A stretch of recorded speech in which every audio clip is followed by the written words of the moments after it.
Good morning, everyone. I am Indu Saxena. It's my privilege and great honor to welcome you all here at the Consortium of Indo-Pacific Researchers' second international conference titled Alliances and Partnerships in the Indo-Pacific, Elevating Strategies and Interest. Frankly speaking, when we started preparing for this event, we were just counting the victims and sufferings of Russia-Ukraine war. But surprisingly and shockingly, a new conflict erupted in Middle East on October 7th between Israel and Hamas, further dividing the already fragmented world. And as we all know, the brutal impact of these wars is not only limited to any one region, but is also impacted on have an impact on Indo-Pacific region as well.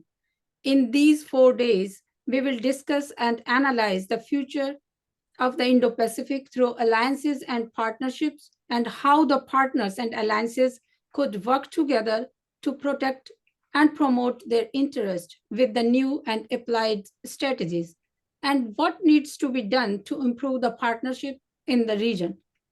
The primary objective of the conference is to facilitate discussion, exchange of ideas, and knowledge sharing through different panels focused on the region, also to generate policy recommendations for policymakers based on the insights and advice from the experts in the field.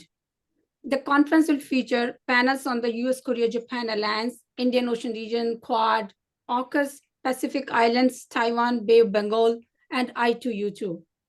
We are pleased to inform that we have started a knowledge partnership with this conference with Amity Institute of International Studies, Amity Universities, Wisconsin Veterans Museum, Wisconsin Medicine, and American International University, Bangladesh. And we look forward to many more collaboration in the future to achieve our shared goals. Thank you. And now I would like to welcome the co-chair of this conference, Chris Kowalski. Chris. Thank you very much, Indu. Good morning, everybody, or good afternoon or good evening, depending on where you are. It's great to be kicking off second annual conference. Alliances, as we've no doubt seen in the last 18 months, we all know they're important, but the increasing importance of having those in place has been demonstrated again and again over the last 18 months. You can't surge trust, you can't surge alliances, and so examining these networks and having these discussions that we're going to have over the next few days are going to be very important, particularly as we think about where some of the global trends are going. And so we've got some great scholars. Looking forward to some wonderful discussions. And frankly, you're not here to hear me. I'm going to get out of the way at this point and let Dr. Platte get going with the first panel. But I'm looking forward to a great series of discussions over the next few days with some important topics and important people. So with that, I will turn it back over. All right, and I think I will take it from here.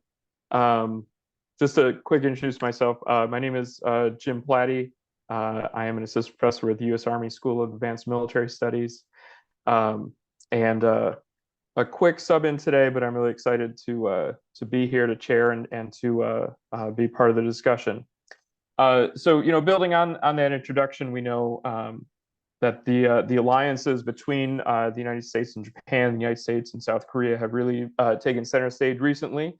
In particular, this past August, Camp David, where President Biden convened with President Hyun and Prime Minister Kishida to really try and push trilateral cooperation between the two bilateral alliances forward. And at the summit, the three countries declared to enhance strategic coordination between the U.S. and Japan and U.S.-Korea alliances, bring trilateral security cooperation to new heights. Again, declaring the necessity of unity and coordinated action from true partners.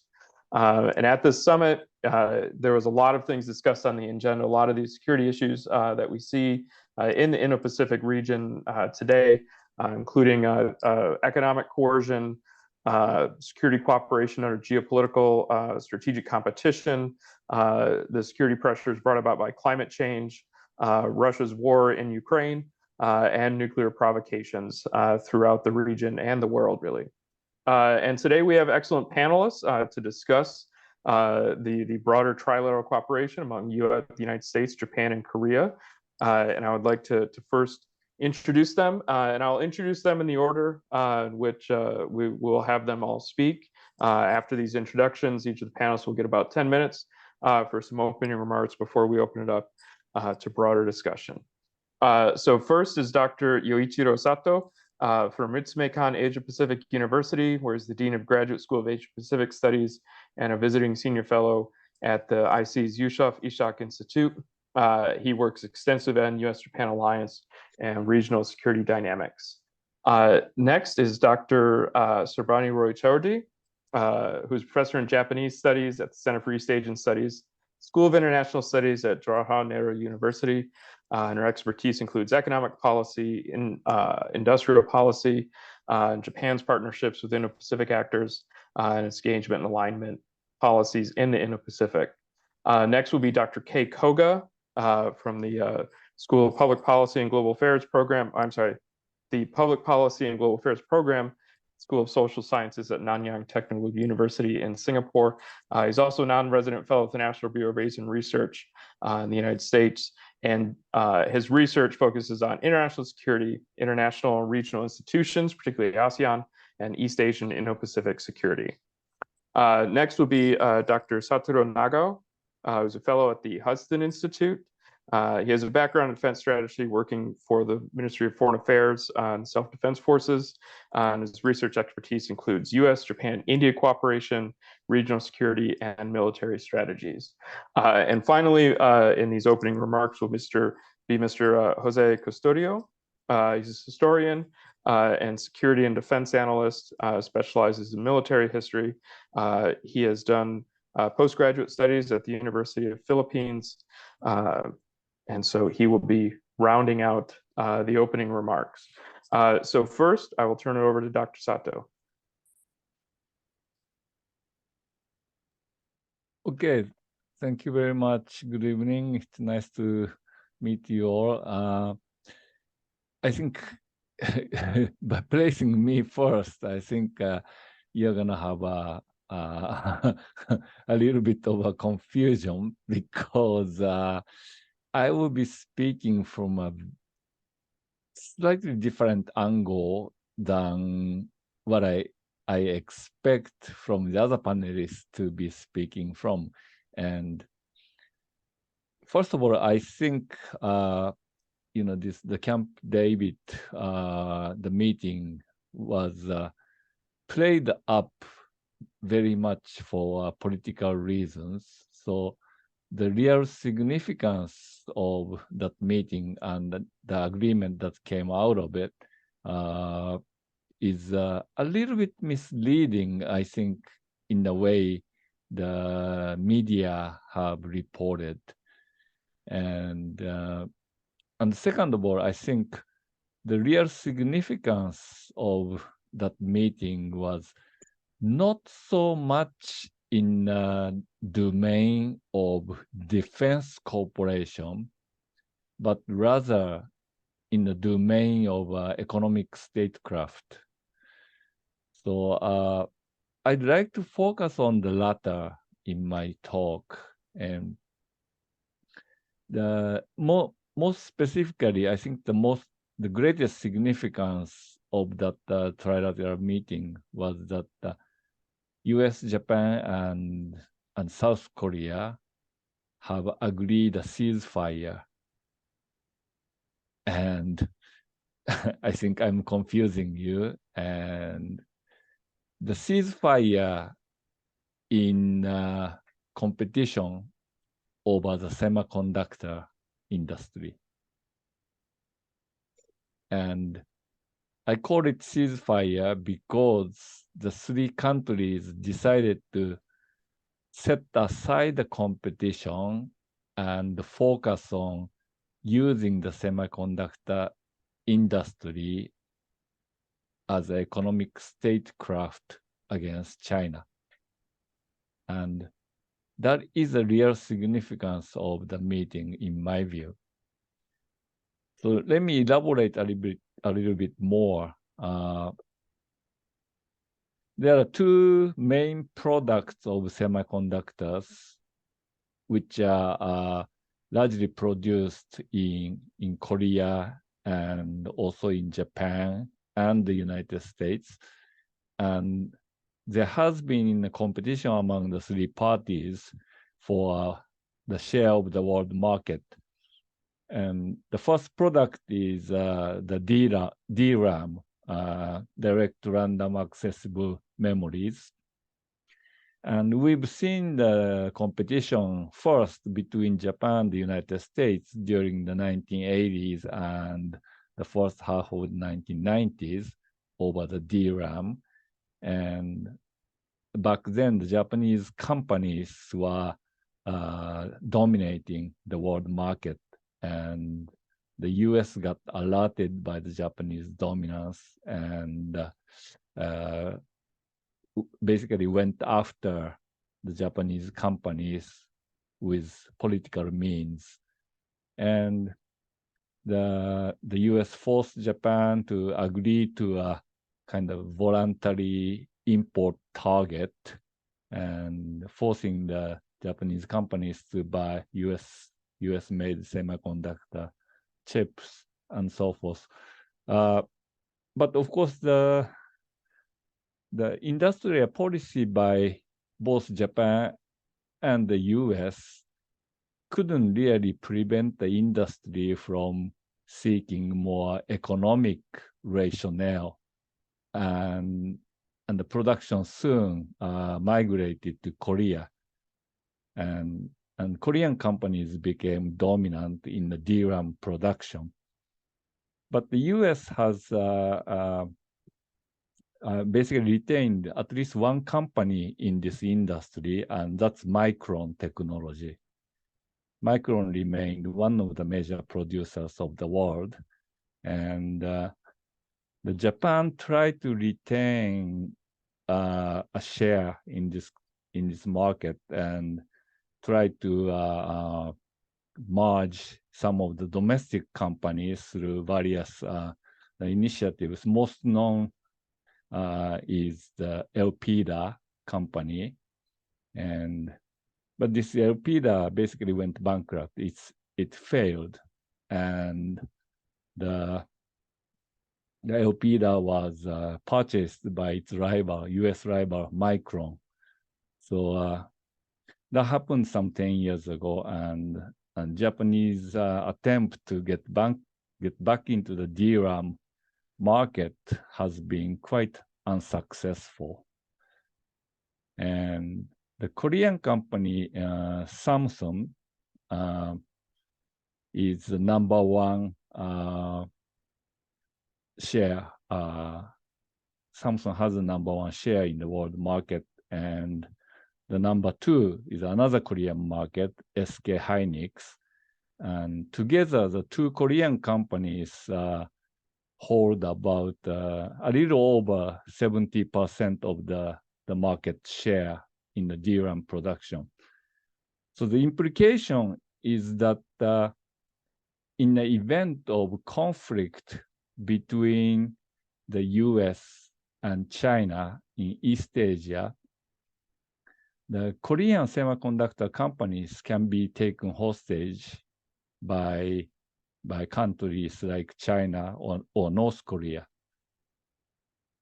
Destroying those the Korean companies, which are well within the missile ranges of these hostile states, would tremendously disrupt not only the US economy, but the US military operations, because DRAMs are used quite broadly in various products. And of course, we've seen that during the pandemic, the DRAMs made by Korean companies were often made inside China by the subsidiary factories, and exports from those factories got disrupted during the pandemic, and US industries suffered from the shortage of semiconductors. And of course, the same thing could happen in a war scenario. So the US determined to reshore the production of the DRAMs into the US soil. And the other product, the NAND flash memory, again, the three-way competition is going on. The Japanese Kioxia company, which is a former Toshiba, is trying to keep the foreign companies out, but most notably, the Korean SK Hynix is trying to buy into Kioxia. And meanwhile, the Kioxia was trying to negotiate the merger with an American company, Western Digital. And their talk just collapsed a couple of days ago.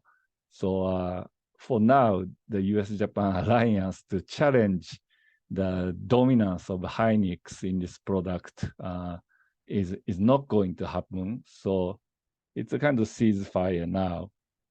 So the U.S.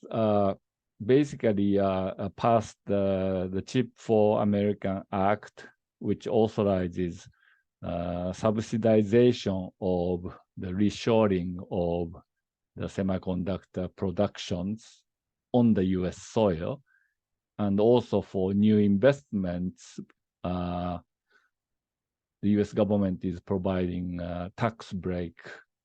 So with that kind of new round of industrial policy, many foreign firms are now investing into the US, including the Taiwanese TSMC, which manufacture high-end semiconductors for the US companies as well. And then SK Hynix also investing in the United States, and Samsung's investing in the United States. And also Taiwanese companies investing in Japan as well. And at the same time, the US banned the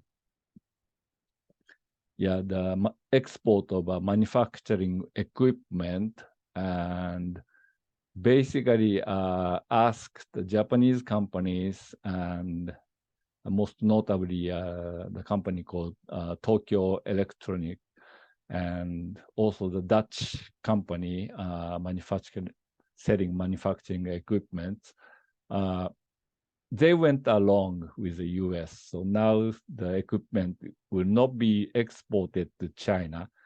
And this means not only Chinese companies, but the Korean companies, which used to be producing in China, could no longer bring the equipment into China.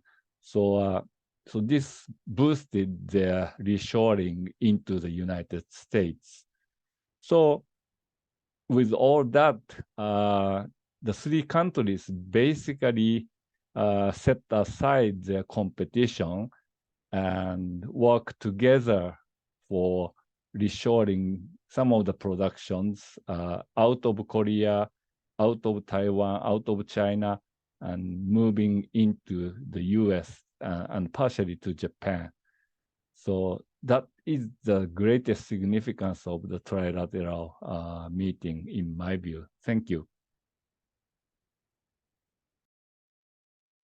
All right, thank you, Dr. Sato. Very interesting to start off with some economic remarks to set the scene here.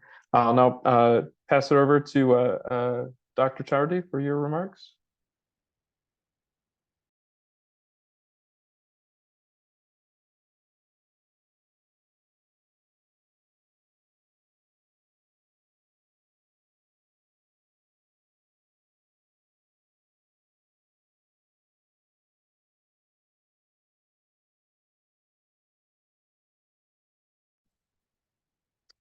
You're still on mute.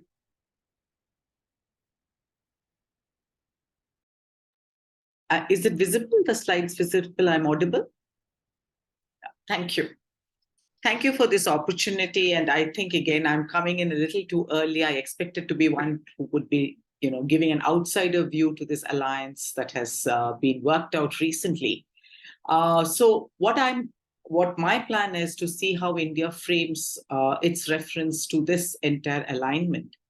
For this, I would like to begin by situating how India situates itself in the Indo-Pacific, essentially because if you look at India's foreign policy, for a long while, it was contained within the continent, and marine strategic or security concerns were not so prominently displayed in our foreign policy. So therefore, the Indo-Pacific story for India is a new engagement, foreign policy engagement, but we have steadily engaged ourselves quite effectively in a way that we are able to today perform a role that was essentially pushed by Tokyo first, that is Japan, and followed by Australia in the beginning of the century around 2005, 6, 7, and what actually formulated itself as a compass for our foreign policy was Modi's speech in the Srangila, where we essentially acknowledged that there was a new security architecture in which India would want to be a founding pillar.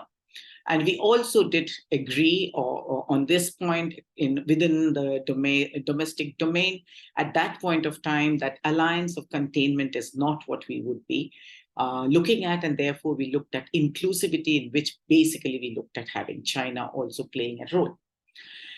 Importance of partnership and benefits were obviously central to India's way of working within this Indo-Pacific zone, essentially because we have our own constraints, and therefore I will bring it up a little later. Support for regional architecture and grouping was foremost in our concerns, because we thought that is the best way that we could be engaging ourselves to promote rule of law and values, norms, and engage in economic prosperity. Given this compass, what essentially evolved, and the pandemic only made it much more easier for India to understand, to move away from wanting that inclusivity of China and rather position ourselves much more on a strategic autonomic factor. Two important incidents which has made for India even more critical has been the Ukraine crisis, where we took our own position of being of a strategic autonomy, which created a little bit of a rough uproar within our Quad members, but which was essentially later they understood our positioning of ourselves as a strategic autonomy pillar. The other thing that happened currently is the Israel and Palestinian conflict, which is Hamas, and which is creating a certain kind of, discomfort among the region of Indo-Pacific, and is going to therefore impact our foreign policy. But what has essentially been India's approach towards the Indo-Pacific is to rather concentrate more on the developmental and create large number of bilateral engagements with all nation states across, accepting ASEAN centrality, looking at engaging bilateral relationships with most of the ASEAN region nations, as well as with the Quad nations. So what has ultimately emerged in these few years is that India positions itself not only to engage with the dominant powers within the Asia-Pacific, but currently we are also trying to get up space with the island nations, having realized that we have actually not engaged with the island nations the way we should have, because Sri Lanka, Mauritius, Maldives, and Seychelles, which is strong maritime security island states for us, because they also have concerns of SLOC, would be engaging India's in the security aspects. So therefore, what is India's way of wanting to approach? We are looking at, of course, a multi-pronged partnership within the Indo-Pacific thing. As I said, multilateral, bilateral engagements, where we cannot sort of look at being engaging in a more multilateral form because of the divergence of interests that we have with many larger economic powers within this region. Therefore, a bilateral engagement has become more of a common way of dealing.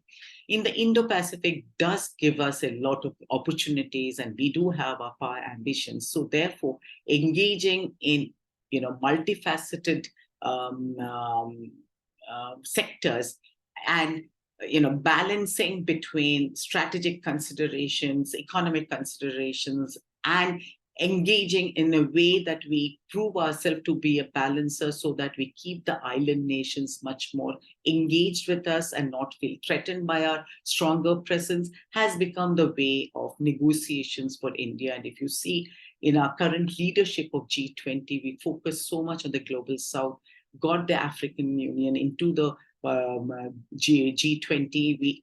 We approached the entire G20 in a format of wanting to have engage, appease, engage, and involve the island states, smaller states. We move forward to even the Pacific Islands. Our own Prime Minister in the last 1 year has traveled to many of the Pacific, one or two of the Pacific Islands, which only gives us this thing that we are wanting to become a voice of the global South, which is what would probably create a kind of a balance within the Indo-Pacific. But in spite of Indo-Pacific being a theater of opportunities for us, our two major constraints is the capital and capability. And this is the reason why, our Prime Minister had talked in great length at various forums about being in partnership, in collaboration, and in benefiting through collaboration. And in this, I think if we were to look at it, we have collaborated very strongly within the Quad framework with USA, Japan, and Australia with respect to during the pandemic, with respect to vaccine, with respect to current, creating de-risking with the supply chain or creating an alternate supply chain. We are very much in engaging with various platforms, whether it is 2+2 dialogue or whether it is various working groups that has been created. Engagement through Quad has been our central focus when it comes to Indo-Pacific. We are also a part of the IPEF, though it has yet to take a real, we do not see much actions happening out there currently, but it is another forum. And this is the only forum where we actually have an engagement with South Korea, because unfortunately, if you see the forums in your right, which is going to be left, which is going to be two economic architecture, the CPTPP and RCEP, we are not a member. And therefore, we do not have any kind of engagement with South Korea. However, we have a very strong relationship going with South Korea right now. Our strategic partnership has been elevated. We have a larger economic interest with them. We are looking towards semiconductor industry, also some kind of an arrangements with South Korea, Japan, and Australia with respect to other options. So this is something where IPF might be a multilateral platform from where the bilateral engagements can be brought in. However, with respect to AUKUS, when AUKUS was formed, Indian people who are engaged in Indo-Pacific, we are often asked how we look at AUKUS.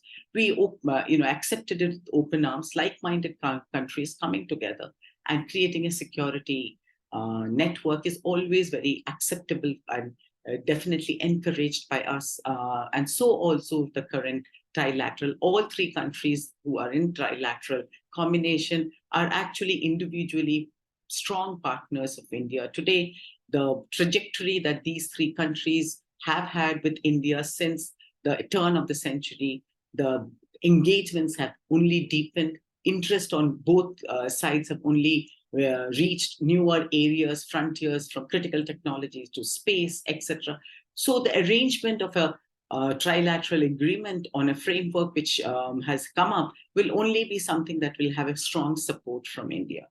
Given this, I think I would like to conclude by saying that in the post-pandemic, India has positioned itself much more strongly in this particular region. However, our focus area would obviously be strongly entrenched in Indian Ocean and the security and strategic considerations of Indian Ocean. But with an aim to be a regional balancer of regional security, especially in trying to become inclusive with respect to island countries whose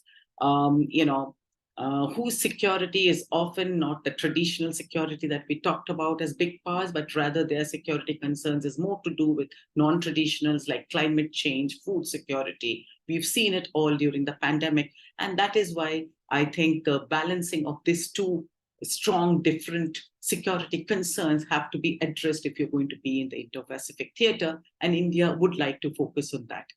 G20 leadership of India has been a big currency, because we've been able to encash upon getting the small states to realize that we are with them in the needs.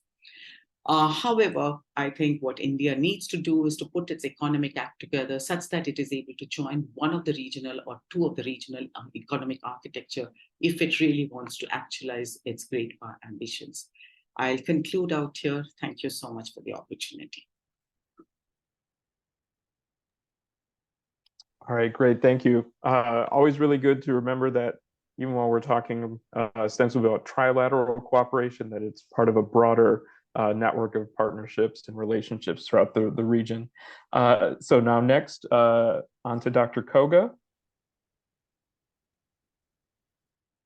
All right, thank you very much. Thank you for inviting me to this panel. My name is Koga. As introduced, I'm from the Nanyang Technological University, Singapore. So what I do today, this panel, is that I'm going to talk a bit about the recent developments of the trilateral cooperation.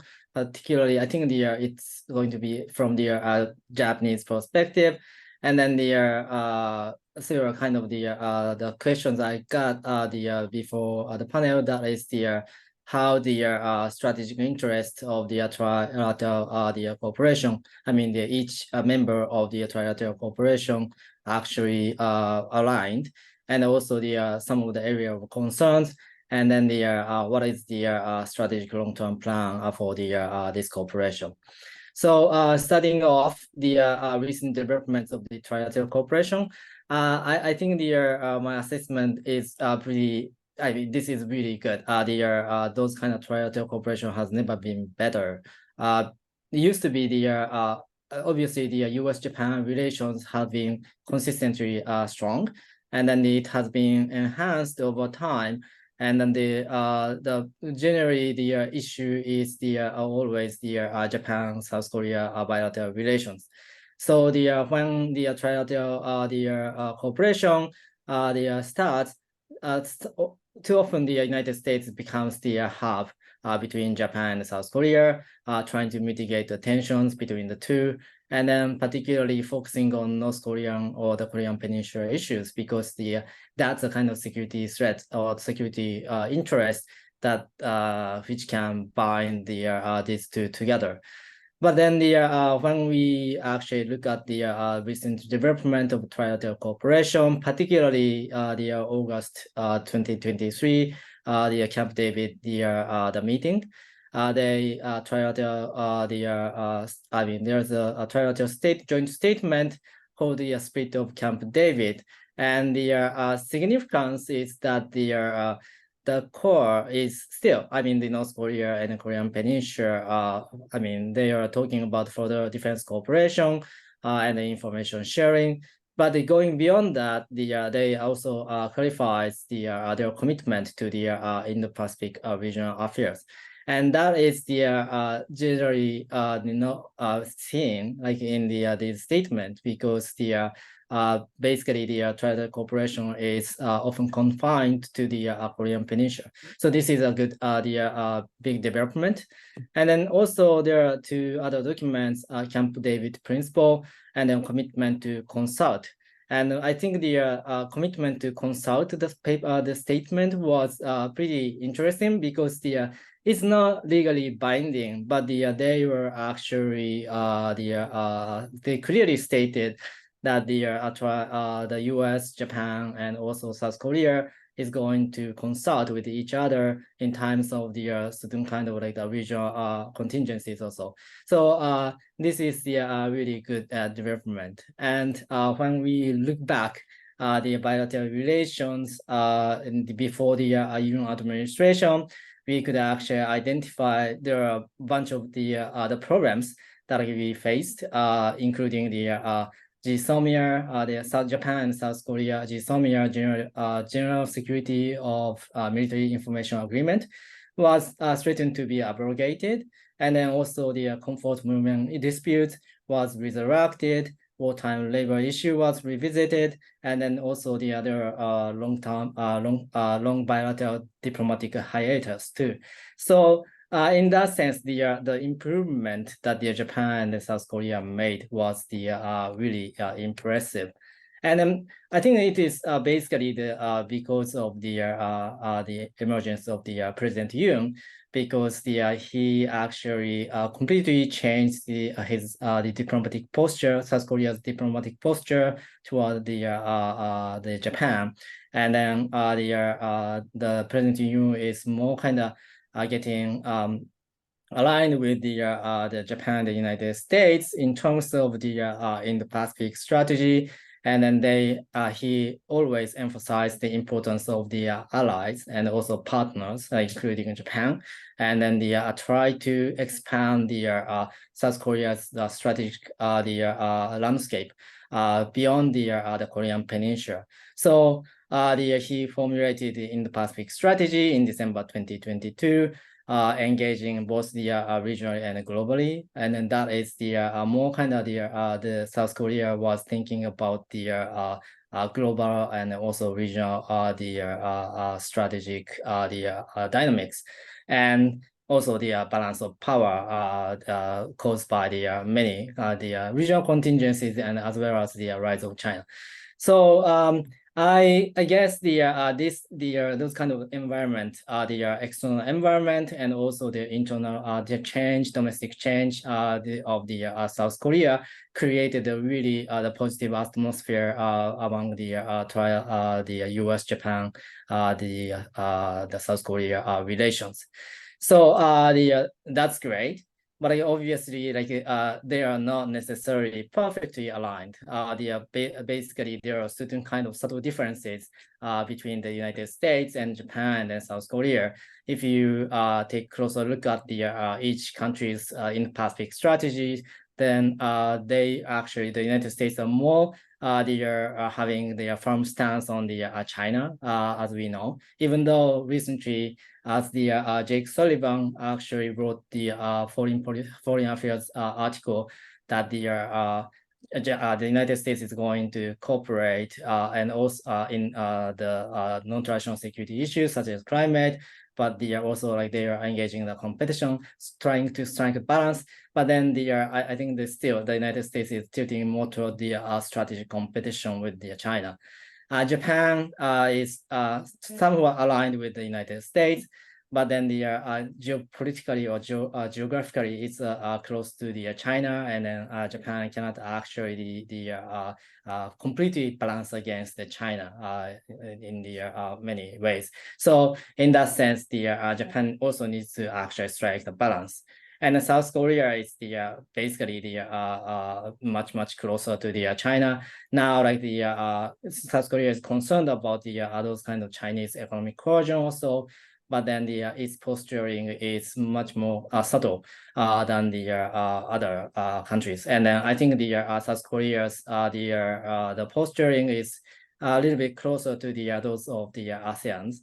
And then they are trying to kind of engage and nurture still, the engagement policy is not completely abandoned.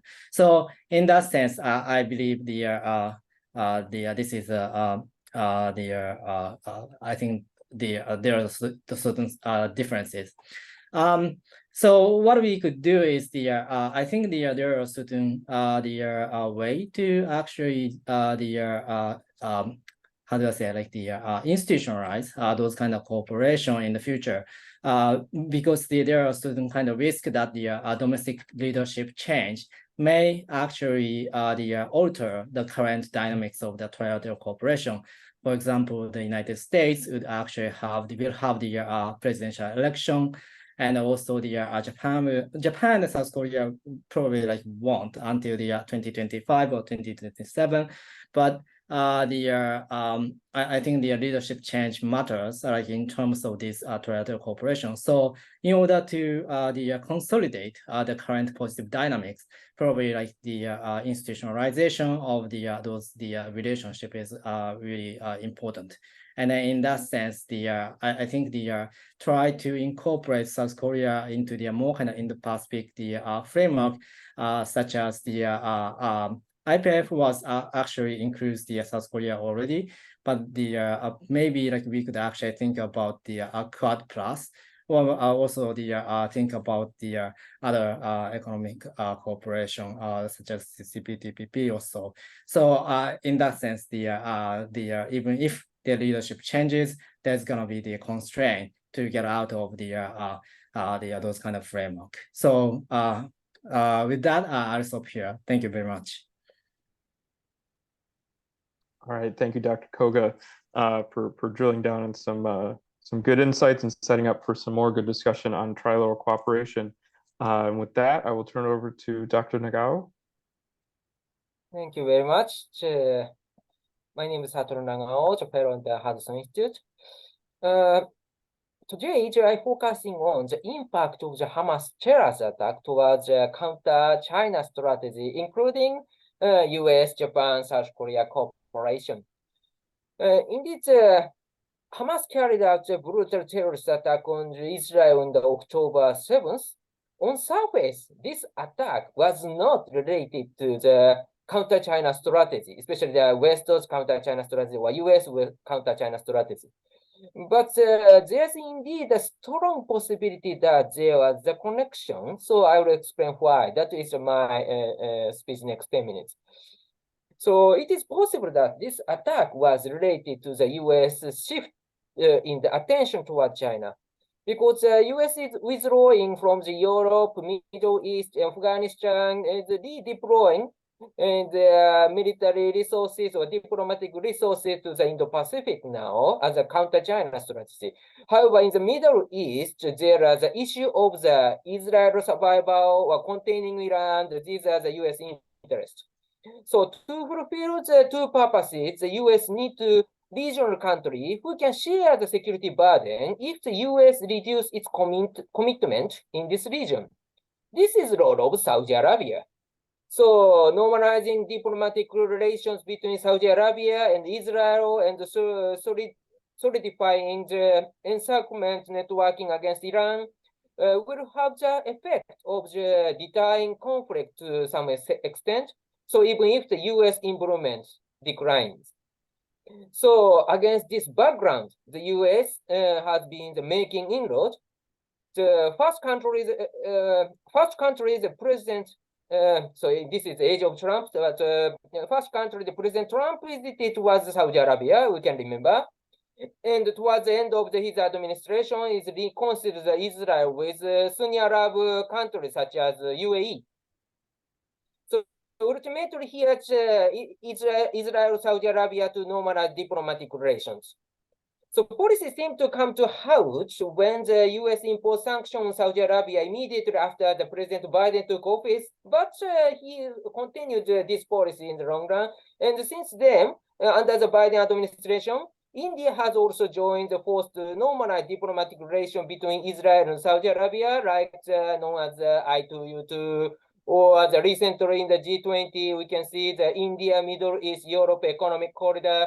So this will allow the U.S. to share the role it has played in the Middle East in order to better compete with China. So, but view from the other side, this is not a good plan, of course. China, Iran, the Hamas, for example. Beijing would like to prevent the U.S. from bringing military forces from Europe or Middle East to strengthen its encirclement of China.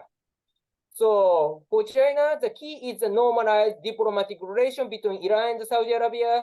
Once diplomatic relations between Iran and Saudi Arabia are normalized, Israel and Saudi Arabia will no longer join force to encircle Iran. So China succeeded in doing this spring. And view from Iran, of course, Iran wants to prevent Israel and Saudi Arabia from joining force to encircle it. So that's why one way to prevent this is to start war between Israel and Palestine and frame it as a Jews versus Muslims. So if that happens, there will be no atmosphere in which Israel, a Jewish country, and Saudi Arabia, the Muslim country, can join forces. For Hamas, it will be a disaster if Israel and Saudi Arabia normalize diplomatic relations. Hamas thereafter want to prevent this. So as a diplomatic relation between Israel and the UAE have been normalized, and as the Islamic country gradually come to terms with Israel, the Palestinian issue is becoming less of priority among the Islamic countries. So that is a problem. So view from China, view from Iran, view from the Hamas, this U.S. shift to the counter-China strategy is bad thing. So we need to remember the impact towards the Indo-Pacific counter-China strategy or the U.S. Japan-South Korea relation. So under such kind of situation, what impact should we expect on the counter-China strategy?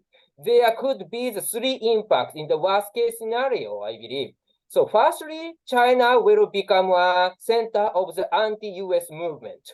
Because of the Russia's aggression in Ukraine, Russia is under strong sanction from the Western countries and rely on China. So China is the leader. And now, because of the solid anti-Israel mood among the Muslims, because of the US strong support to Israel. So there is increase in their support for China as a leading anti-US country. So China's statement after the Hamas terror attack criticized Israel repeatedly, indicated China's anti-Israel stance recently. So the strong support of the anti-US country could push China to be the leader of the anti-US movement. And in the midst of the situation, the US need to support Ukraine, Israel, and the Indo-Pacific countries around China. So at the beginning of the 2024, so next year, the presidential election will be held in Taiwan. Because the US attention may be diverted elsewhere, such as Ukraine and Israel, China can be bold in putting military pressure on Taiwanese people and thus influence that election. In such case, the US would face the three fronts simultaneously. So in case of North Korea issue, the situation is same. So that is why these are some things the US need to prevent. So therefore, it is wise for the US to ask its allies and partners to share the security burden more. So countries around China, such as Japan, such as South Korea, or the other, the India, Australia, Taiwan, Vietnam, Philippines, etc., must prepare the strong military forces as soon as possible is my conclusion. Thank you very much. All right, thank you, Dr. Nagao, for both staying on time and even further broadening our view of the issues that we're dealing with in here to even outside of the traditional understanding of the Indo-Pacific area. So I think to wrap up the opening remarks here, we will now move to perhaps some views from our favorite tropical islands, Philippines, from Dr. Nagao.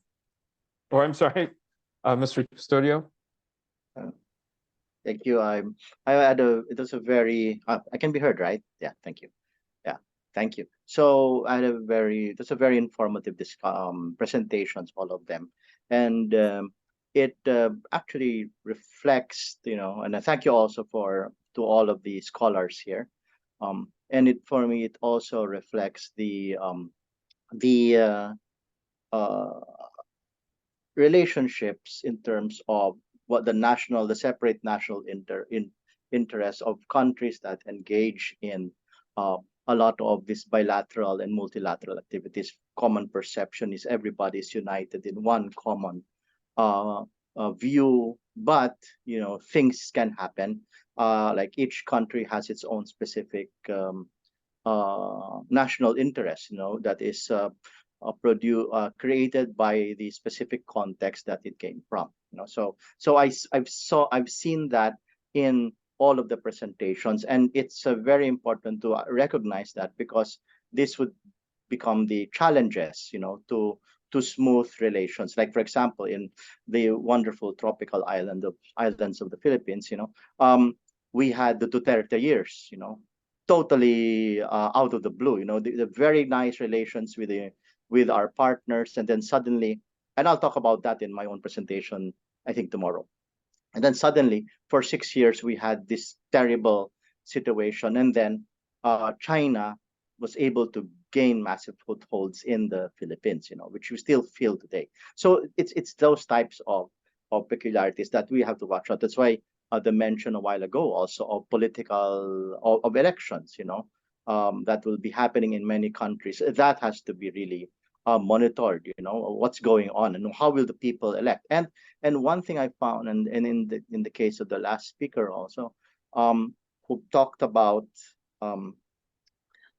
the other side, when we look at ourselves, our allies, and talk about when we talk about bilateral activities, sometimes many of us, we don't look at what's going on in the other side. They also think, they also have their own plans, and I think that is also the value of the last speaker. It did broaden it at the same time, our discussion, and it gave that very good assessment that yes, while we're doing something here, we should never forget that the other side is also dynamic and it does things and keeps the other side also off balance and what have you. So basically, and I said it's a very, and these were all very enlightening and educational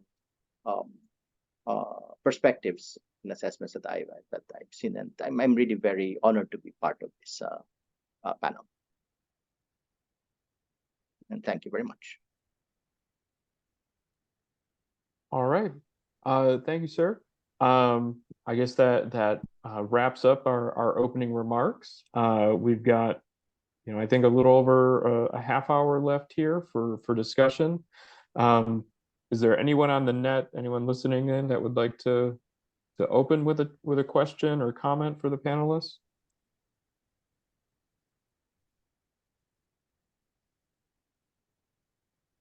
If not, I've got some that I've written down.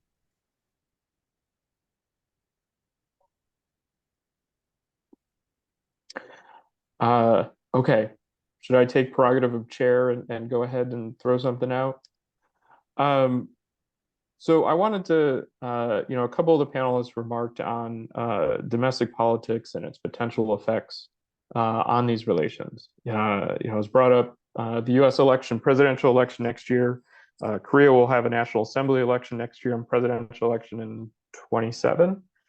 And I guess, I'm wondering how panelists think how enduring some of the agreements and progress we've seen in trilateral cooperation that have happened this year, how they can endure beyond these domestic politics. And are there issues like potentially semiconductor and economic investments that can be sort of insulated against some of the domestic politics? Or are there ways that we can institutionalize security arrangements that would also insulate them against domestic politics?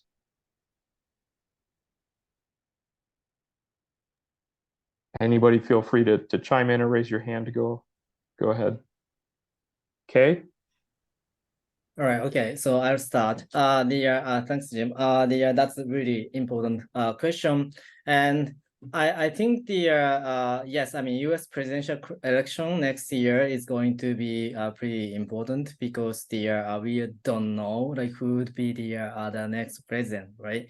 And then if the Trump-like president, I mean, I'm not sure like if Trump is going to be the next president too, but if the Trump-like president becomes the case, then probably the allies are going to be uneasy about its relation with the United States because they're actually not concerned about the strategic implication of the alliance or partnership, but they would actually think about those kind of the allies and ties in terms of the transactional the benefits or like interest.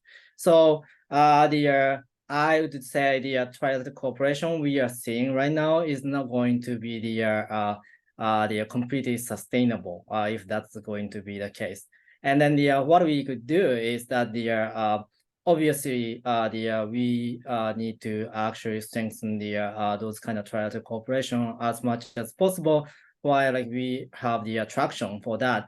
But at the same time, as I kind of alluded in my presentation, that like then the South Korea and Japan should be more embedded into the broader institutional frameworks, such as again like the strengthening IPEF and then strengthening the other kind of like the frameworks such as CPTPP and et cetera, so that even if the United States is going into the certain kind of like political or strategic hiatus, but maybe those kind of middle powers can actually get together and then talk about the other things. And I would actually like to emphasize that I know that most of the people like in the Washington D.C. or like the others kind of like already not completely abandoned, but is concerned about engaging China because China is not going to change.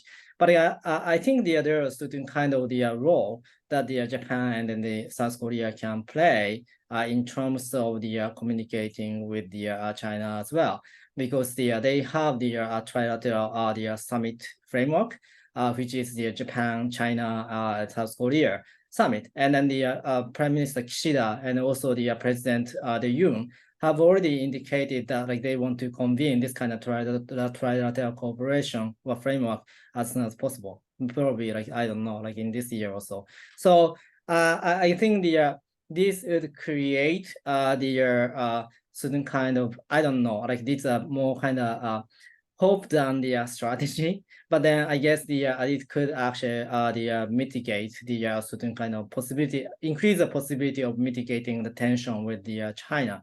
And then even if we are actually maintain the firm stance on the China in the particular issue areas, then like we should actually open the channels of communication at the higher level.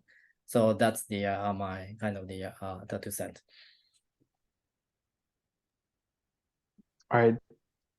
Thank you, Dr. Koga. Anyone else want to? Yeah. Yes, sir. Dr. Sato. Yeah, the U.S. Chip for America Act is creating a competition among the states and the Asian companies which are making investment decisions, as well as the U.S. domestic companies which are also opening new factories in the U.S. They are playing this domestic politics very well. They know, it's not only the economic decision, but it's also political decisions which state to invest in. And in that sense, the US politics is very much relevant to the company's decisions. But meanwhile, I think the Asian countries, they are being reactive. The initiative largely came out of the United States, and the national governments of each country are rather on the receiving end of this, the ongoing change. And of course, in Japan, the companies are joking to get the share of their national subsidy from the Japanese government. And near my prefecture, right next to it is a Kumamoto prefecture, which is luring the TSMC, the Taiwanese company. But up north in Miyagi prefecture, the governor is trying to lure foreign investment in semiconductor sector there.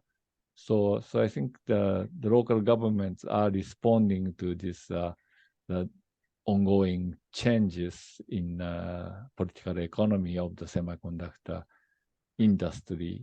And the Taiwanese government and South Korean government, they are trying to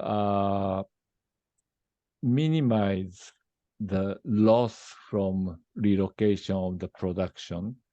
And I think the bargaining is taking place between different product lines. And basically for Korea, the DRAM is a loss for Korean companies.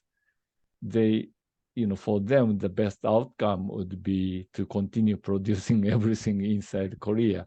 But when they found out that's no longer acceptable to the US, they tried to get the best out of the situation. And I think the way of defending the Nando flash memory at the expense of some loss in DRAM is probably the political decision the Korean government had to make.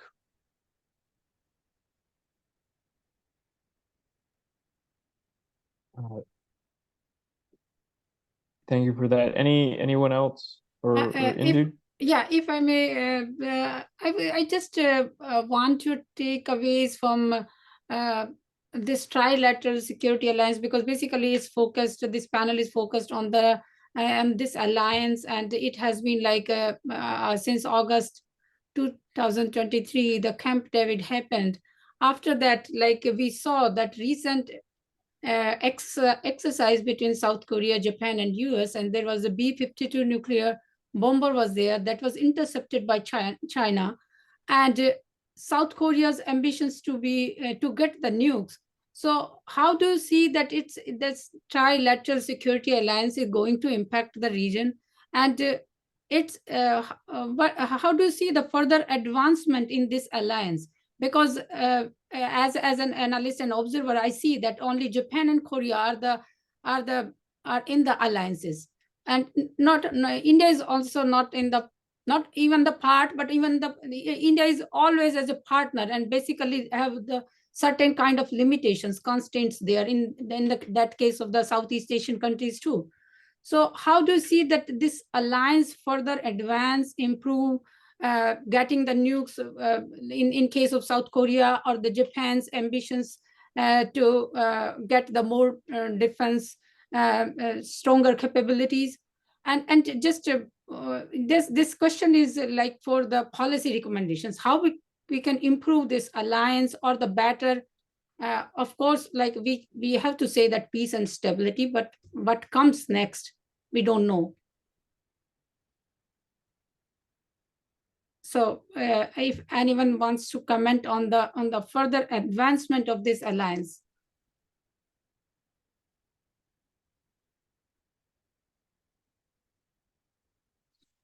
All right, so may I thank you for the thank you for your the questions. The first of all, so you mean like they are not really alliance, right? I mean, because the alliance is between the United States and South Korea, and also between the Japan and then the United States, and then Japan and South Korea are not allies. I mean, they are actually on the same page in terms of the strategic interest, but then they were not the treaty allies. So in that sense, there's no kind of legal obligation to defend for the mutual defense also. They are just cooperating, sharing the information, and then do whatever they can do in terms of the regional contingency. So in that sense, I think the Camp David spirit of Camp David is the big kind of one step forward, because they actually, as I said, they created the commitment statement that they are going to share and consult in terms of the regional contingencies in a broader term. I mean, like again, like this is not legally binding. So they are, if there's the differences in the national interest, they might not.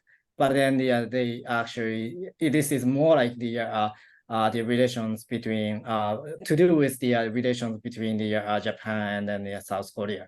So I think again, like we can't expect the any kind of like the military, like automatic military cooperation between the Japan and the South Korea. It's more like we are actually trying to coordinate policies and strategies So in that sense, again, like we don't know what to do. I think because there's no contingency plan for the Taiwan Strait either, right? I mean, there's no coordination mechanism between Japan and South Korea in that sense. Japan is now like thinking about the Taiwan contingency, but then they are actually consulting with the United States more. And then also not like with the South Korea, and even though like South Korea is also like thinking about that. So again, like this is really kind of the beginning of the strategic cooperation between Japan and South Korea. So let's see. But again, like the risk of this kind of bilateral cooperation is that if the leadership change, then this kind of traction might get lost. So what we could do is we could actually institutionalize bilateral, trilateral, and minilateral or multilateral cooperation, including the South Korea and Japan, and then also obviously like the United States as well, so that like we can actually have more kind of better coordination between them. So that's what I could actually say. Hope this answers a little bit to your question. Yeah, can I say or Dr. Nagao, please go ahead, sir. Yeah, you first. Just yeah, I mean, I want to reiterate what Dr. Koga said, right? That it's not an alliance, that the US has 4 alliances in the region with Japan, South Korea, the Philippines, and Australia. Everything else is a partner. And that comes with widely varying political commitments to those partners. Also, the spirit of Camp David, as Dr. Sato kicked us off, was very broad. It was not just focused on security issues. There were a lot of economic issues that were also discussed in the communique from it. And I think it's easy to forget before COVID, if we can remember back before COVID, in 2019, Japan and South Korea were in a very heated trade dispute that was brought about by dispute over history, the compensation of forced laborers from the colonial era. But it was a pretty tense trade dispute. There was also a very successful boycott campaign that was organized, at least socially, and encouraged by, I think, encouraged by the Moon Jae-in government. The 2 no's, no traveling to Japan and no buying Japanese products. This significantly cut off trade and interaction between Japan and South Korea. So in that sense, there are a lot of things that the spirit of Camp David is a good step forward, because if we're going to view this as trilateral cooperation, trilateral alignment, not an alliance, in my opinion, the weak leg still remains Japan and South Korea. Also, in my opinion, potentially more concerning to trilateral cooperation is not the US election next year, but the South Korean election in 2027. Because Yoon Suk-yeol now he's remained about 35% approval rating. The opposition party is about the same, the Democratic Party in Korea. So the next election will probably again be very close, just like Yoon's election was. Very possible that the progressive camp will win the presidency.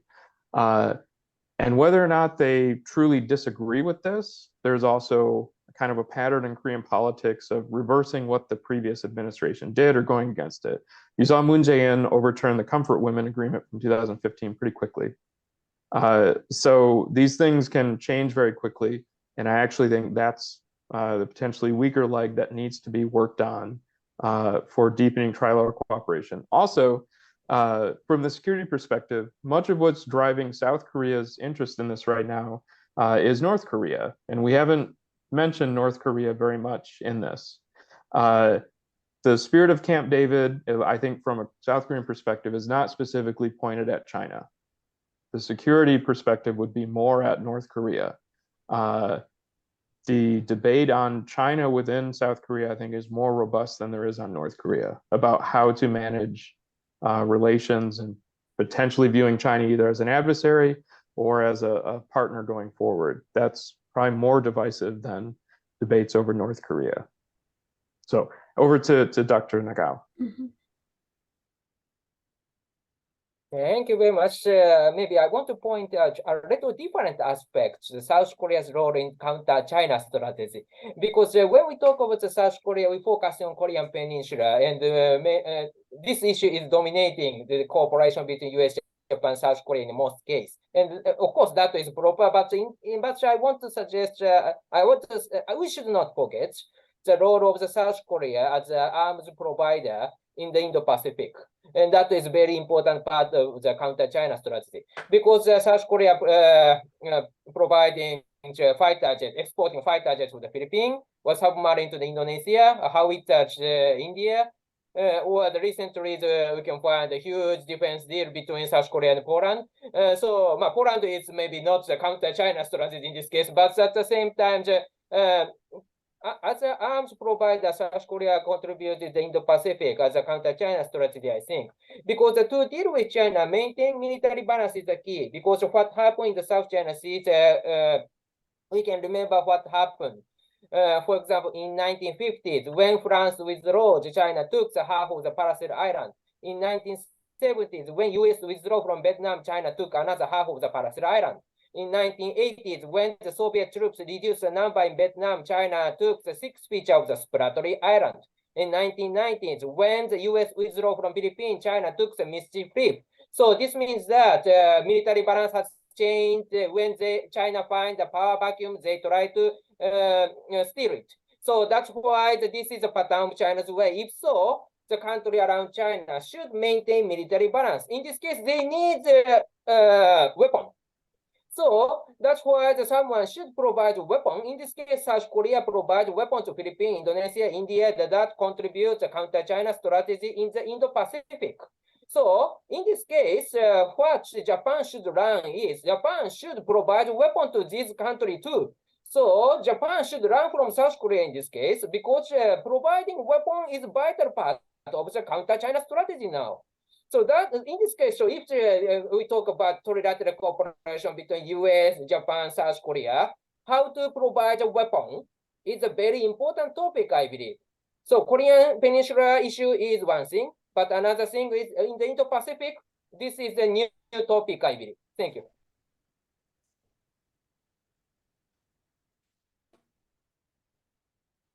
Thank you, Dr. Nagao. Go ahead, Yeah. go ahead, James. Can I jump in? Yes, please, sir. Yeah, sure. Dr. Sato. Yeah, I think I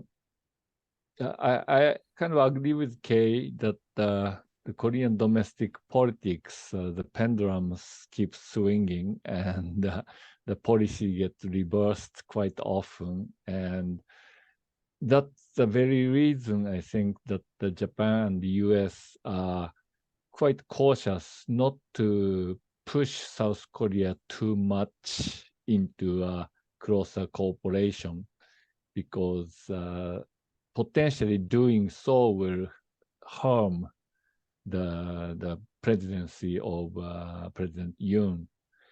And he's one of the best things that happened in the bilateral relationship between Japan and South Korea in, let's say, last decades. And I think this opportunity shouldn't be damaged by rushing things too much. But having said that, I think there are areas of potential cooperation, whether with, but more likely without signing a formal AXA, for example. The U.S. is, currently completely lacking shipbuilding capability, and in Korea and Japan are, some of the top shipbuilders in the world, and the U.S. Navy is already, talking about building some of its new ships in Japanese docks, and maybe a similar arrangement will find a way with Korea for both building and also maintenance of the current naval ships.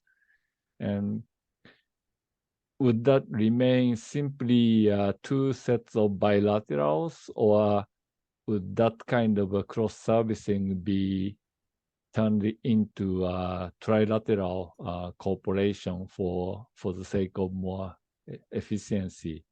And something like that can be done without making a big, splash about it.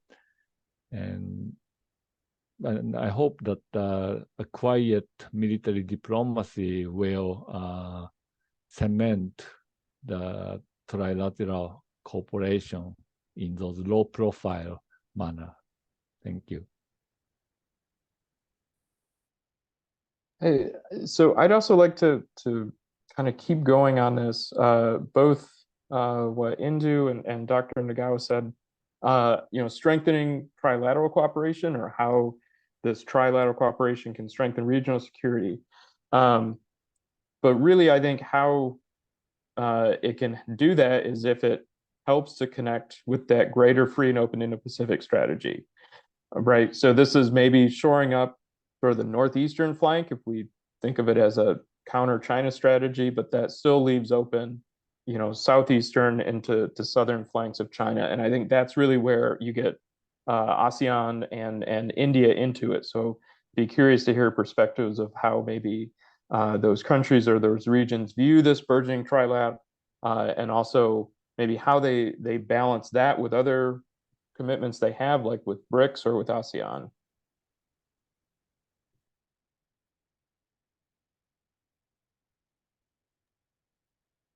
Well, Mr. Custodio, I know you had your hand up, or your virtual hand up. Did you want to say something?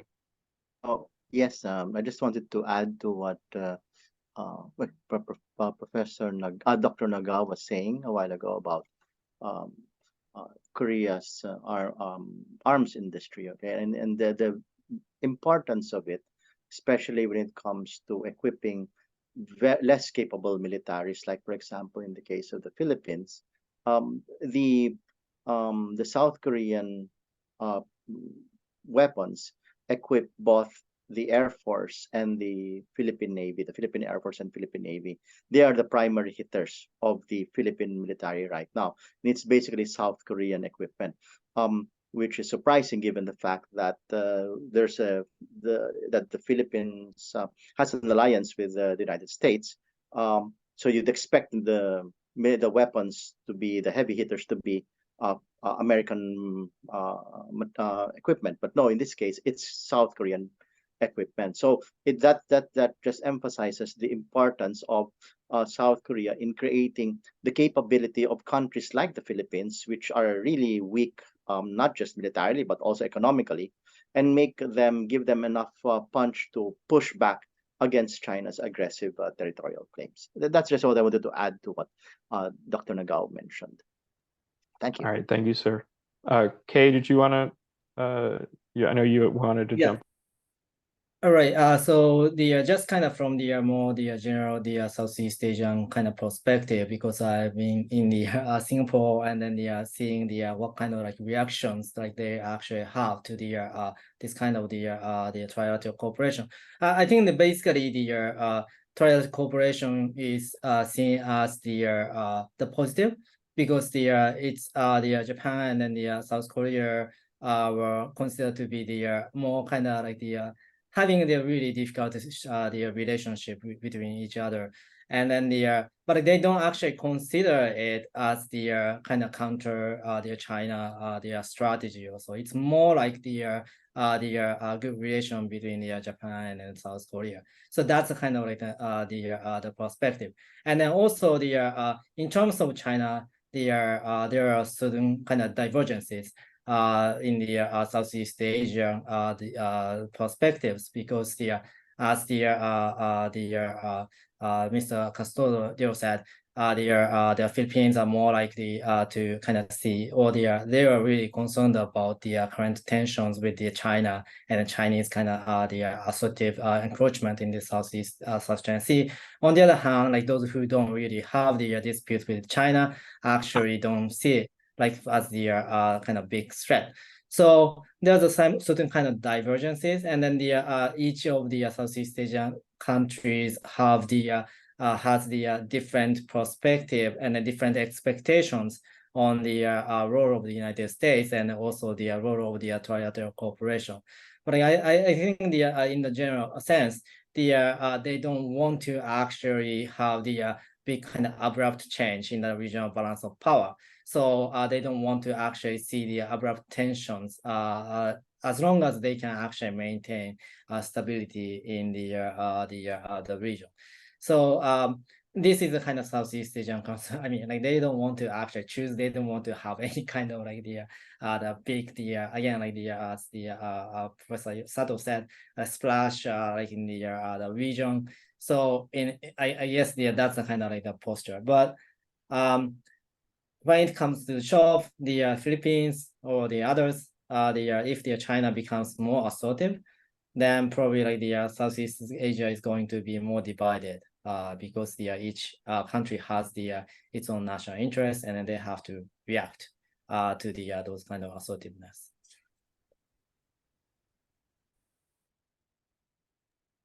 Yeah, go ahead, Dr. Choudhury.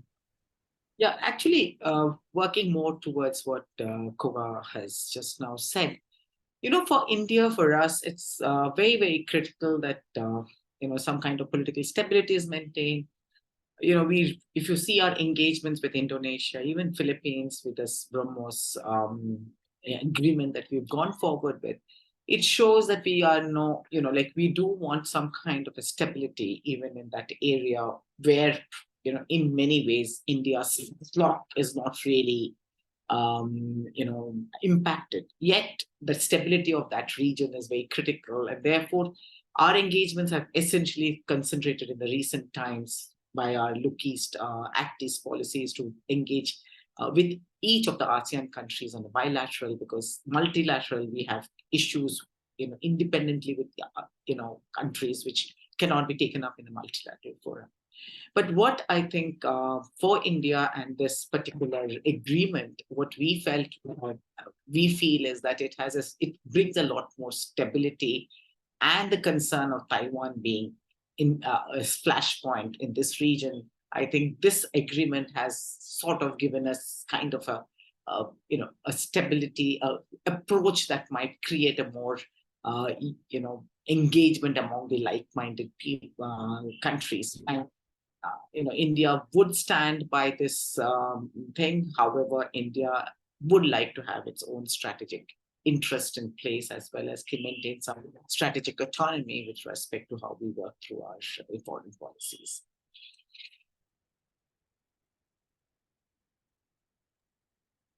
All right, thank you. I guess I would say we could go to, if panelists have any closing remarks, comments, or thoughts you want to put out for. James, just this is a last question. Let's kind of optional, like we have the option in this question. So just I'm curious to know that this trilateral cooperation, security cooperation, is what kind of deterrence it shows in the region. It's like a moderate, low moderate, or no deterrence, or some kind of deterrence against China. Like this is the question. Like I just want to know from the panelist. What do you think? That's what kind of deterrence? I think the trilateral cooperation is primarily against North Korea rather than China. And there are some aspects of trilateral cooperation which would be equally applicable to China. But among the three, the Korea will least likely to voice that and, keep it very quiet. And one of the things South Korea did was the deployment of the THAAD, the high altitude missile defense. And if the target is only North Korea, its utility is rather limited. But that's the very reason why China bitterly opposed when South Korea made that decision. So, but South Koreans would never say it's a deterrence against China. So those are the things which proceed rather quietly, but as China threatens its neighbors, that kind of quiet cooperation will advance. Yeah. Yeah, thank you. So I basically agree with the Professor Sato said, and I believe that is not the like military deterrence or like any kind of like a big deterrence effects that the trilateral cooperation now like they can produce, but it is more like kind of a show of force, like show of the political commitment. Because if you compare the South Korea in the past with the current Yoon administration's Korea, then the South Korea is more kind of aligned with the United States and also the Japan. They actually mentioned about South China Sea issues, and they talk about the China. They talk about the 2016 South China Sea the arbitral tribunal awards. That is the China actually rejected. So in that sense, we could see it's more kind of quiet and subtle, like the South Korea. If the current trend continues, maybe like South Korea is more kind of tilting toward the United States and Japan. So this is a kind of subtle the signaling that like South Korea actually sent to China. And then I don't know whether China actually received the correctly, but this is a kind of like the trend like we could actually see. So that might mean that actually means South Korea this kind of trend trilateral cooperation produced the some kind of like political deterrence or like the effect of the political deterrence against the what's going on right now like in the Northeast Asia and East Asia.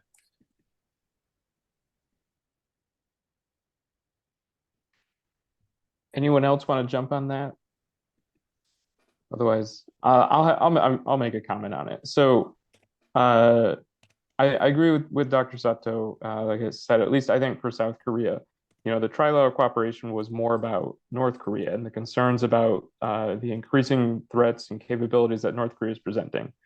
But really the trilateral is, I think, more about assuring South Korea and Japan about U.S. commitment to those alliances and defending in the face of growing threats. So if you think that China or North Korea, if their strategic goals are to push the United States out of the region or decrease U.S. commitment to the region, the trilateral can be viewed as sort of a deterrence by denial, to deny that strategic benefit particularly from North Korea's increasing capability. But yeah, as of yet, it's only a couple months old at this point. So I think any deterrence benefit will have to kind of wait to see how it plays out. So I think now, if anyone has or if you'd like to go any closing remarks, we can go around the table to close out this very interesting session. We could go to make it interesting, go in reverse order. We want to with Mr. Custodio, starting first.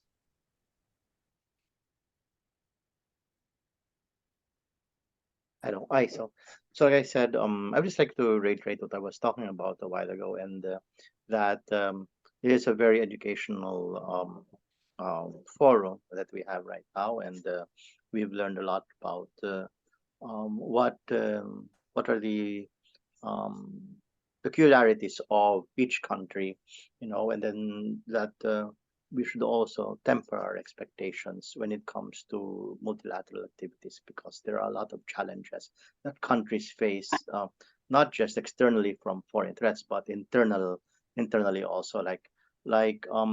Yes, you were talking about elections a while ago. Yes, the Philippines also has an election coming up in a few years, which is the midterm elections. We might have a Senate that would get packed with pro-China senators. We already have a number of pro-China senators already in the Philippine Senate. So who who knows what will happen in. So the same amount of unpredictability also affects countries like the Philippines. And in fact, it actually was a trailblazer in that sense, say during the time of the Duterte administration.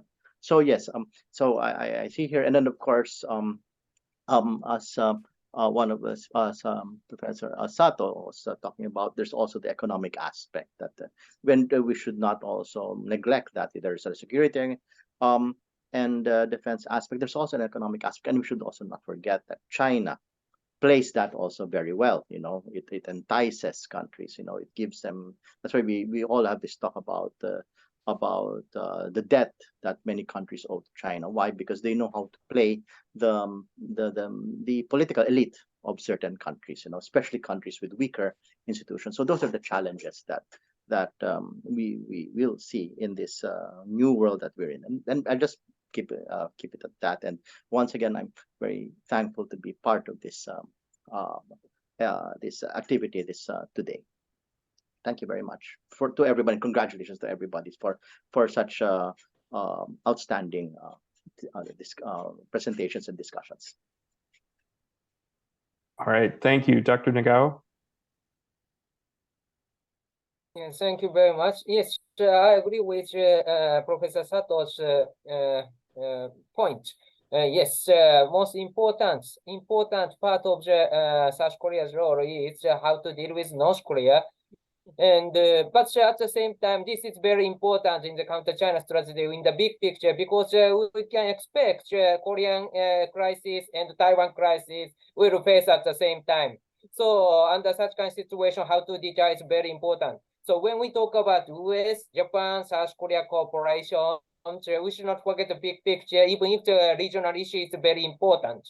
That is my last remark. So that's why this is very precious, and thank you very much for including me. Thank you. Thank you, Dr. Koga. Yeah, thank you very much for having me here. I don't really have anything to add now. So again, thank you very much.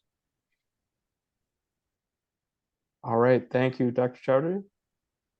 Yeah, I think towards the end, there's not much to say, but I think India would be looking very closely at it. We also have our elections coming up, but India's foreign policy position is quite firm. I don't see even a change of regime will make much of a difference about our relationship with the three major countries that are under discussion today. So effectively, I think we would be working closely, definitely at the bilateral level, if we cannot find a place for ourselves in the multilateral forums. Thank you. Excellent. And Dr. Sato? Yes, yeah, Dr. Nagao mentioned about arms transfer to Southeast Asia, and I think we should also not forget arms transfer to India. India is trying to diversify away at least a little bit from dependence on Russia. So, but in that sense, I think potentially South Korea and Japan will become rivals in exporting arms to the region. And I hope that competition doesn't heat up too much. Yeah, well, Thank I you think, very much. oh, thank you, sir. I think Russia doesn't have a lot of excess arms to export at the moment. And I will turn it over to Dr. Indu as the esteemed leader of the consortium to wrap up this panel. Thank you, Dr. James. I would like to thank you, everyone, for this insightful and engagement discussion. And Dr. Koga, Professor Sato, Professor Srabani, and Hoje, and Dr. Nagao, thank you very much for your time in the different time zone, and especially James, to you, that at the last point entry, you made it the discussion of fruitful and productive. And thank you all. Thank you. Thank you. Thank you very much. Bye-bye. Salamat. Thank you.